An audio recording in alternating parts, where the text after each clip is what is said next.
Alright, YouTube, we're here. Team Takeover. We just want to do a quick deck profile of the Inspector Border Stun deck I played at our locals. It was fun. I went X-1, top 4, and yeah, if you enjoy these kind of decks, you'll like it, the deck profile. So let me know what you think. I played 3 Inspector Borders. This card's busted. A lot of people had to read his effect over and over again. A lot of people, didn't believe me, but yeah, he's a big stun. He's kind of like having a skill drain. If your opponent doesn't control any monsters that come out the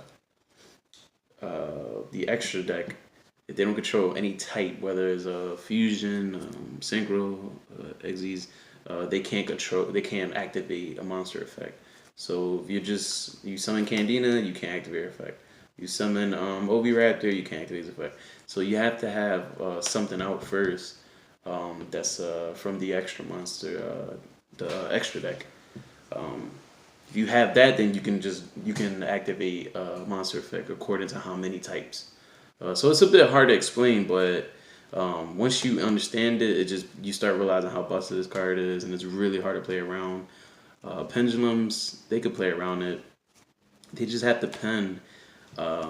If they can get a pen out a big board, they can start making, whether it's a link and then the fusion. Like that deck is so versatile into making different types of monsters, so they can get off a few effects. So they'll get around him. Your best bet with them is to play this guy. I played 3 of him, 2 Fossil.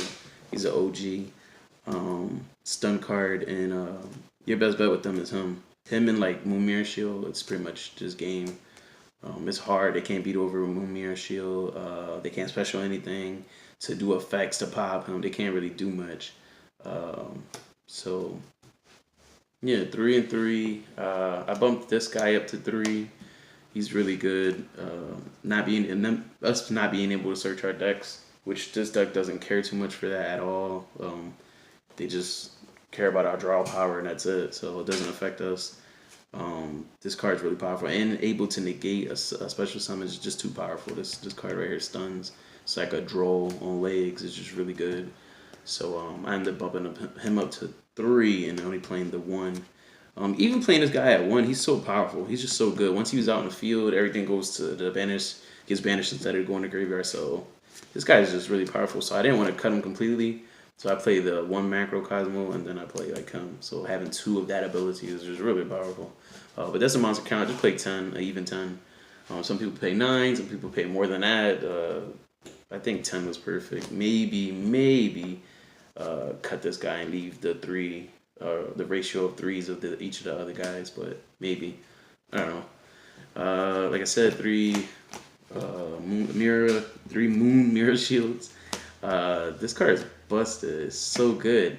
And I think it wasn't played for so long that people just forgot what it does. Like I was like equip, and then people were like, "Well, what does it do?" Like so many people were like, "What does it do again?" Like they just completely forgot. And then I'm just attacking over their stuff, and they're just like they didn't believe in it. Just had to read it, and yeah, like you just attack over anything. Like it's pretty worth it.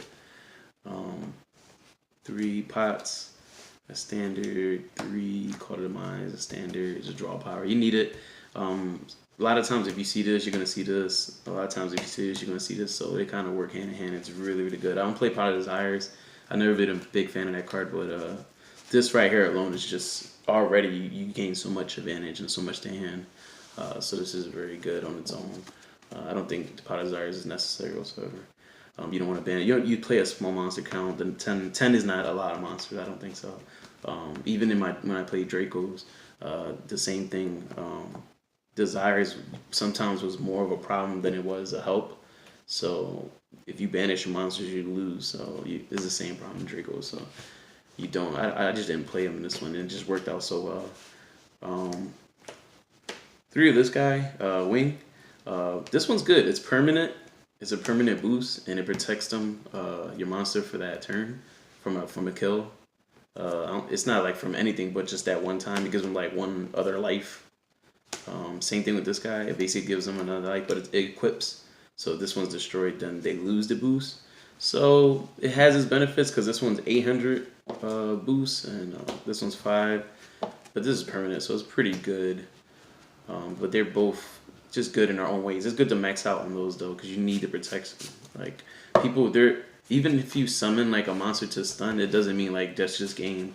Like you have to protect your monster. There's always ways to get around and ways out to out it. So this is your way to protect your monster when they try to out it. Um, Three of these guys, because again you need the protection.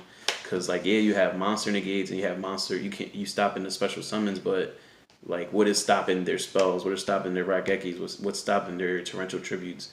So if you don't play this, yeah, you're bored to get wiped away, and then you just start losing. Once you lose your monsters, you just start losing. So I maxed out on these, and they worked out so well. Like someone tried to torrential tribute, negate. You can keep that card. Go ahead, draw a card. I don't care as long as my monsters are still in the field. Yeah, I just negated so many big cards with this. Like just a lot of big power moves with this. And it's really good. And also it's going to give you that protection against evenly because, you lose to things like that if you don't see this card. So I played 3 of those. You need that protection. Solemn Brigade, Warning and Judgment. 3. These guys are at 1, obviously. So the whole thing, I max out on this because it's the best counter trap. Like, it's just the best. Being able to negate a summon and destroys is really, really good. A lot of cards have float effects or if there's summon and then destroy, like so just negating the summon period, especially Buster Dragon and just negating it, you won't have to worry about them recurring their board again once you get rid of their big boss monster if it tries to come out. Negating the summon and getting rid of it is really, really good. So I play max out on those. I play 3 anti spells. Just lock down. You only play 9 spells. And then if you see doubles, you'll just set yours past turn, and when it comes back to you, you'll flip yours, but they'll be one step behind, past turn, and now they got set all theirs. It's just so powerful, being able to lock down spells, and monster effects and special summons. Like it's just really, really powerful. Like throwing this in the mix. So you win a lot of games with having this on like a monster face up that's done. So like, yeah, 3 of these guys, and then 3 of these guys right here, the Gozen match. Powerful, man. It's so good. Like it's good going second too, believe it or not. Like the opponent builds this like unbreakable board, or at least they believe it's unbreakable, and then like you set this, you set up your board, you set this like with one monster and pass, and then like their turn, you're gonna flip this over, and then they're obviously gonna try to negate this, and that's when you just like chain strike. So they'll try to negate this and you'll chain strike, and then all right, boom, negate or destroy or whatever. Either way, you're not negating this activation. So now like the Goki board, the Nightmare board, or any board that just have so many different attributes, they gotta send all that to the grave. They can only control 1, so it's pretty busted when you have these 2 together. I've done that at least twice, I think, in the tournament, where I would just flip this and then they'll try to negate, and then I chain. It's just like they can't follow this, and it's just that's it. It's over.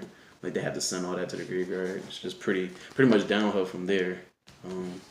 And then the one Microcosmo won the whole game just because of this. Just flip it up, and that's it. Pretty much they lose to their own selves. Everything gets banished instead. I just started taking control of the game, and it was just over at that. For the extra deck, I just played a bunch of cherry targets because you don't really go into your extra deck at all, like not even a little bit.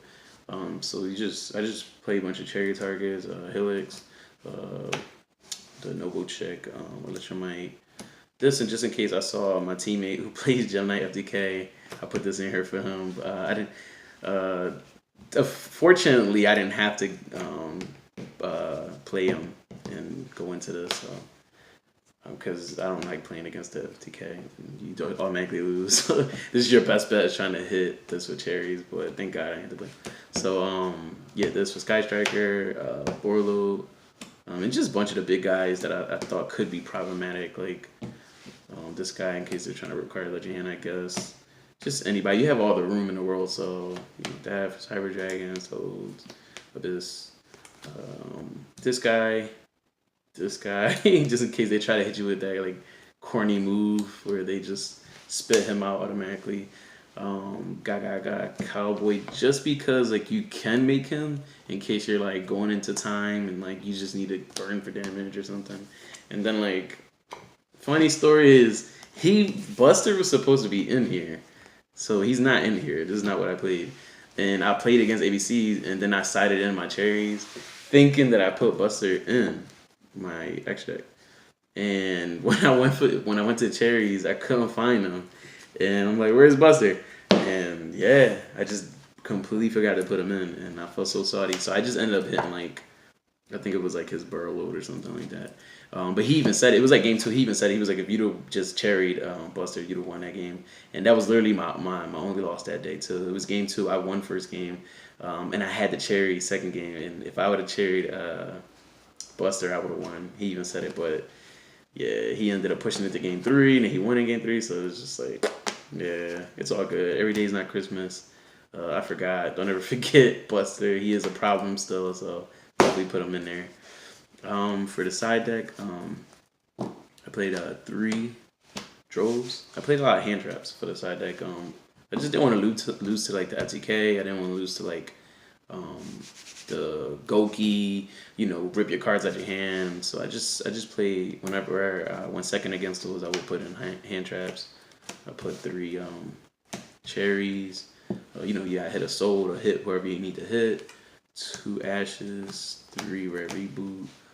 If you're going second against like those trap heavy decks, Ochakais or anybody like that, and three evenlies for any deck that you feel like you could blow away with this John. Like just back row heavy decks or just decks that make a big board but don't have a negate. You just activate and just win the duel. So yeah, put that in. Then last one Regeki. Yep, and that was it. So yeah, that's the deck. Yeah, again, X-1. It was a lot of fun. I don't know. I've been doing this thing where I'm just playing like a different deck every week. Like I get bored of decks pretty fast, so I've just been picking up decks and just playing them, just having fun with them until like I start taking it serious again. Yeah, when the events start coming around again, yeah, I'll probably figure out something spicy, something new to play. But yeah, let me know what you think about this deck profile. Like, comment, subscribe if you haven't already subscribed. Just trying to see if we can maybe get some more duels in for you guys. Some games, But let me know about this deck right here, the Inspector board. It's pretty good. It was fun. So yeah, that's it. I used my Rick and Morty one today. My team takeover mat that I made. Pretty cool. Yeah. So, alright, team takeover, man. Check us out.